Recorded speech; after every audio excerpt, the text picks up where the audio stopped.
आता आपण बघतोय ग्रॅव्हिटेशनल पोटेन्शियल एनर्जी, गुरुत्वीय स्थितीज ऊर्जा. मागच्या वर्षी आपण स्थितीज ऊर्जेची व्याख्या बघितलेली. Energy stored in an object because of its position or state is called as potential energy. State or position. एखाद्या वस्तूला त्याच्या स्थितीमुळं किंवा स्थानामुळं प्राप्त झालेली जी ऊर्जा असते त्याला आपण स्थितीज ऊर्जा असं म्हणतो.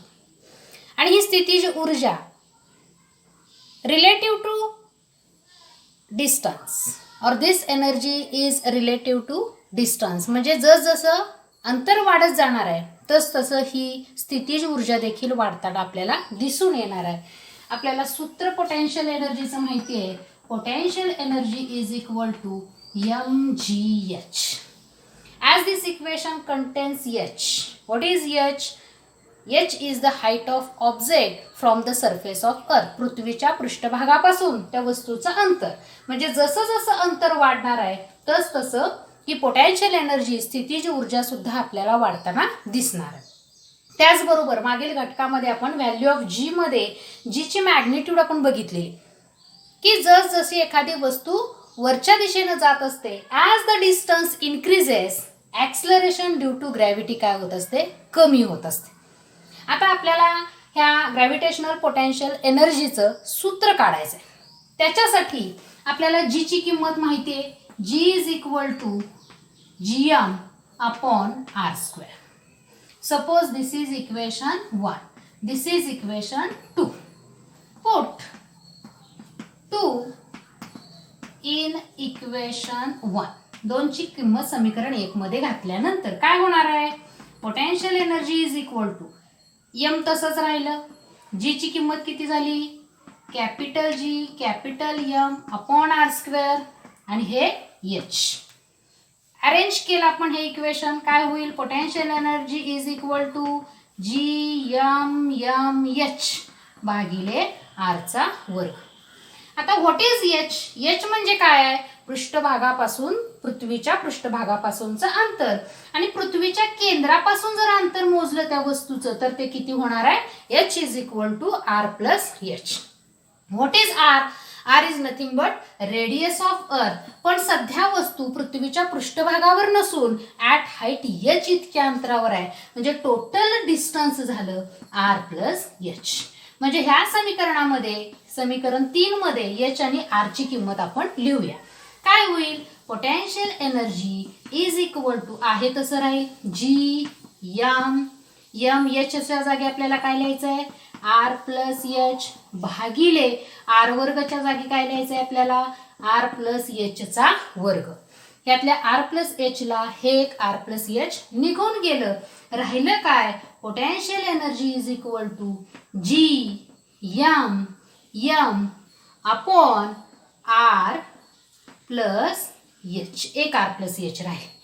दिस is the gravitational potential energy and this gravitational potential energy is negative. आता ही निगेटिव्ह ग्रॅव्हिटेशनल पोटेन्शियल एनर्जी का आली, काय सूत्र आपल्याला मिळालं बघा. Potential energy is equal to final formula आपल्याला काय मिळाला आहे हा परत मी लिहिते या ठिकाणी. Potential energy is equal to minus G M M upon R plus H. What this negative sign indicates, as height increases acceleration due to gravity decreases. जसं अंतर वाढत जाणार आहे गुरुत्वीय त्वरणाची किंमत काय होत जाणार आहे, कमी होत जाणार आहे. As height increases potential energy increases. But at infinite distance पृथ्वीच्या पृष्ठभागापासून अनंत अंतरावरती पोटेन्शियल एनर्जी मात्र काय असते, शून्य असते. का, आपण बघितलं ज्या अंतर वाढणार आहे गुरुत्वीय त्वरणाची किंमत काय होणार आहे, कमी होणार आहे. म्हणजे एका अनंत अंतरावरती जीची किंमत शून्य असणार आहे. म्हणजे त्या ठिकाणी पोटेन्शियल एनर्जी काय असणार आहे, शून्य असणार. बट आता आपण इन्फायनाईट डिस्टन्सवर नसून त्यापेक्षा काही कमी अंतरावर, सपोज दिस इज इन्फिनिटी आणि आपली वस्तू किती अंतरावरती आहे, एच इतक्या अंतरावरती आहे. इन्फिनिटीला पोटेन्शियल एनर्जी किती झाली, 0. मग आता आपली वस्तू इन्फिनिटीपेक्षा कमी अंतरावर आहे म्हणजे आपल्या वस्तूवरती ऍक्ट होणारी पोटेन्शियल एनर्जी काय असणार आहे? निगेटिव्ह. अंतर कमी आहे त्यामुळे शून्यापेक्षा कमी किंमत म्हणजे ती किंमत कशी असते? निगेटिव्ह. शून्यापेक्षा जास्त म्हणलं तर ती काय होणार? Positive. That's why negative sign is here. आणि म्हणून potential energy at distance h acting on an object is -gmm/r+h. हा फॉर्म्युला याचा आपल्याला माहीत असणं गरजेचं आहे. यानंतर आपण लगेचच दुसरा पॉइंट बघतोय, एस्केप व्हेलॉसिटी. त्याला आपण म्हणतो मुक्तिवेग. एस्केप व्हेलॉसिटी त्याला आपण म्हणतोय मुक्तिवेग. आता मुक्ती म्हणजे काय? तर निसटून जाणे, निघून जाणे. कशापासून लांब जायचंय? निघून, निसटून. पृथ्वीच्या गुरुत्वीय बलापासून. Escape from earth's gravitational force. पृथ्वीच्या गुरुत्वीय बलापासून निघून जाणे त्याला आपण म्हणणार आहे एस्केप. आता ही जी एस्केप व्हेलॉसिटी याच्यासाठी आपल्याला एक कृती करावी लागेल. समजा एक दगड तुम्ही हातामध्ये धरलेला आहे आणि तो दगड तुम्ही आकाशाच्या दिशेनं वरती फेकला. तो काही अंतर वर गेला. आता तुम्हाला वाटलं की हा दगड अजून जास्त उंचीवरती जायला पाहिजे. पुन्हा तो दगड तुम्ही घेतला आणि मग तो केव्हा जास्त उंचीवरती जातो? जेव्हा तुम्ही त्या दगडावरती इथं जास्त बल प्रयुक्त करता तेव्हा अजून तो वरती जातो. पुन्हा वाटलं अजून तो थोडा जास्त अंतरावरती गेला पाहिजे. पुन्हा तुम्ही जास्त त्याला इनिशियल व्हेलॉसिटी, सुरुवातीचा त्या दगडाला दिला जाणारा वेग आहे सुरुवातीचा, तो जितका जास्त असेल तितकी ती वस्तू जास्त अंतर कापताना आपल्याला दिसून येते. असं जर आपण करत राहिलो तर एका ठराविक इनिशियल व्हेलॉसिटीला ती वस्तू अनंत अंतरापर्यंत जाऊन पोहोचणार आहे. म्हणजे इथं काय असणार आहे? u is the initial velocity. म्हणजेच ह्या वस्तूनं कापलेलं अंतर जे आहे ते अंतर कशावरती अवलंबून आहे? Initial velocity, and which is denoted by letter u. ही वस्तू जेव्हा ठराविक अंतरावरती जाते आणि पुन्हा खाली येते, खाली येण्याचं कारण काय आहे? त्याच्यावरती ग्रॅव्हिटेशनल फोर्स कार्य करते. ही वस्तू ठराविक अंतरानंतर खाली येणार आहे, ही सुद्धा वस्तू ठराविक अंतरानंतर खाली येणार आहे. पण आता मात्र या वस्तूला आपण इतकी इनिशियल व्हेलॉसिटी दिलेली आहे की ती वस्तू खाली येणार नाही, तर ती वरच्याच दिशेनं निघून जाणार आहे. ज्याची ती वस्तू वरच्या दिशेनं निघून जाते म्हणजे त्याच्यावरती गुरुत्वीय बल कार्य करत नाही. द ग्रॅव्हिटेशनल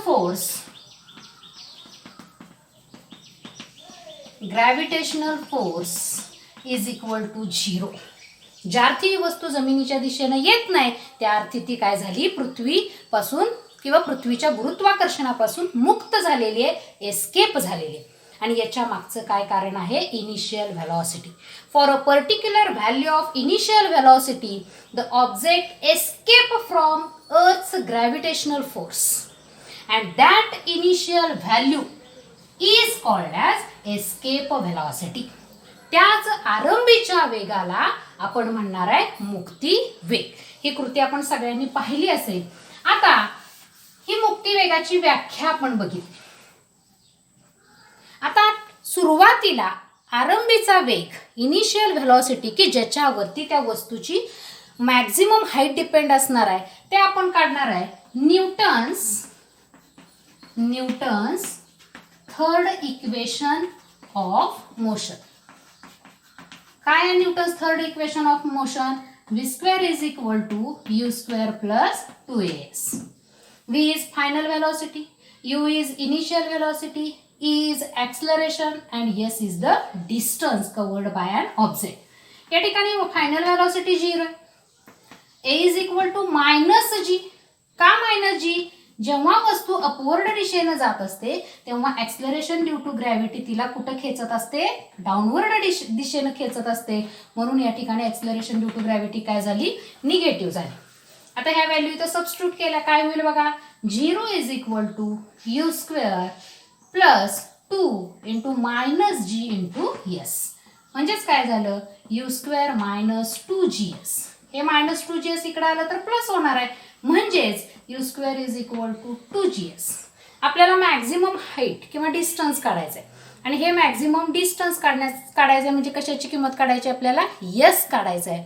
आणि that S is equal to, S इथंच ठेवलं, 2G गुणिले आहे, इकडे आल्यानंतर भागिले होईल, इकडे ऑलरेडी कोण आहे, यू स्क्वेअर भागिले काय झाले 2G. From this equation, it is clear that if initial velocity is maximum, the object get maximum height, or the maximum height depends upon initial velocity u. कशावरून काढलं हे सूत्र आपण, Newton's third law of equation of motion. आता आपल्याला escape वेलॉसिटीची proper definition पुस्तकामध्ये मिळेल बघा.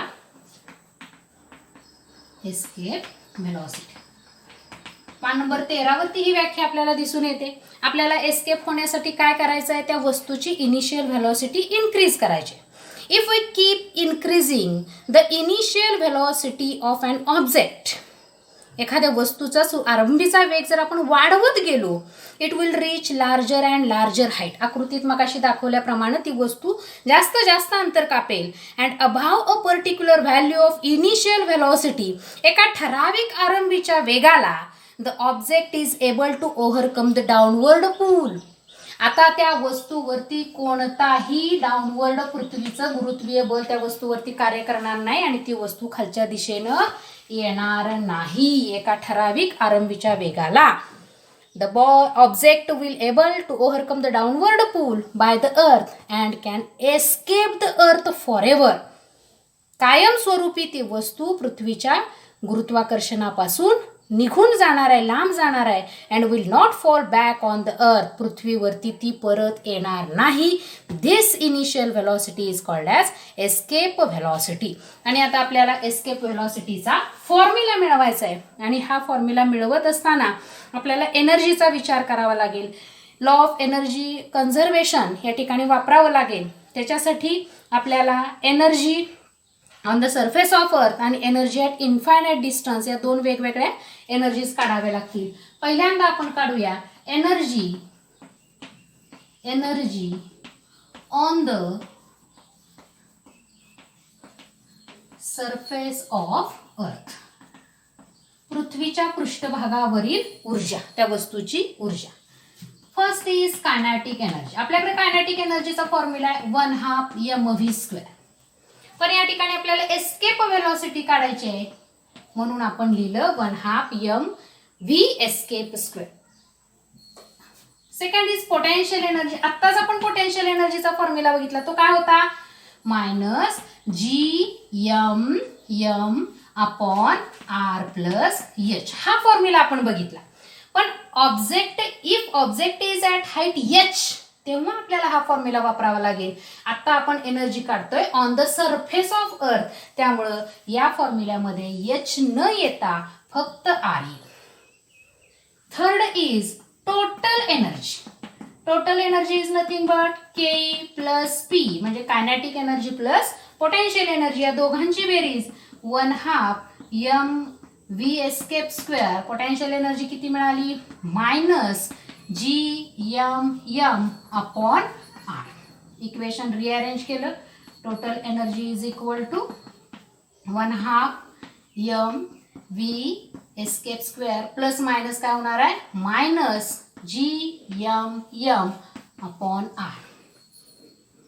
ही झाली टोटल एनर्जी कधीची, on the surface of earth. आता आपण काढूया ॲट इनफायनाइट डिस्टन्स.